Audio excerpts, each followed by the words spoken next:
Hi, this is Stacy with JDS Industries. Today I'll be showing you in this video how to do a manual cleaning.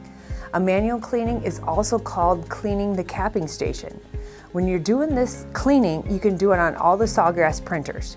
The 400, the 800, the 500, and the 1000. Today we will be doing it on the Sawgrass 1000 printer.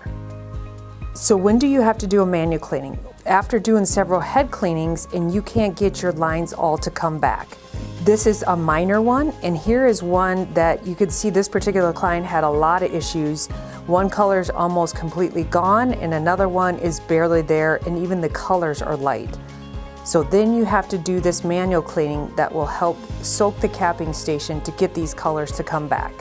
The items you will be needing is just any kind of cup with hot water in it, a syringe to put in the little capping station, a screwdriver, and that's gonna put into where we lift up the lid, so that way it tells it the lid is actually shut, and then just a paper cloth to help soak up that water. Let's get started. All right, so first open up the top cover, and then we're gonna place our flathead screwdriver in this one little slot to trick the printer that the lid is still actually shut. All right, now go ahead and turn your printer off. Okay, so this next part, I'm gonna be turning the printer on, and then it's gonna do this like minor maintenance, and the print head's gonna move over. When the print head moves over to the other side of the printer, you need to then pull the power cord out so the print head stops right here. That way you have access to the capping station.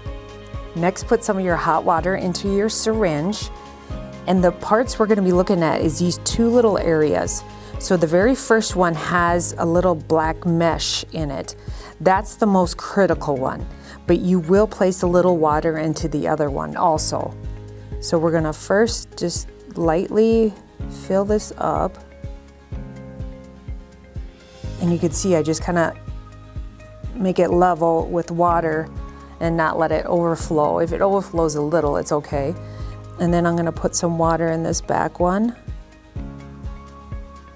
You are gonna let that soak for 30 minutes to help break down the ink clog. If the water is still there after 30 minutes, you're gonna lightly dab it up to remove that excess water. Okay, now it's been 30 minutes and you can see my water has not drained. So I'm gonna take some paper towel and just kind of dab it and let that soak up. And now I would put more water in there, and I would continue doing that until the water literally drains down on that very first one.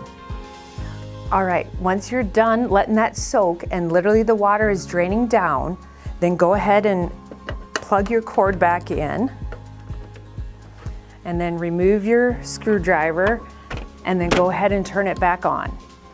So after you get it back on, then the first thing you want to do is a head cleaning. After the head cleaning, then run another nozzle check. So the nozzle check should be all there, all the lines accounted for. If they are not, then go back and do all those steps again. For more information about this cleaning or other cleanings, give us a call on the number below. Thanks for watching.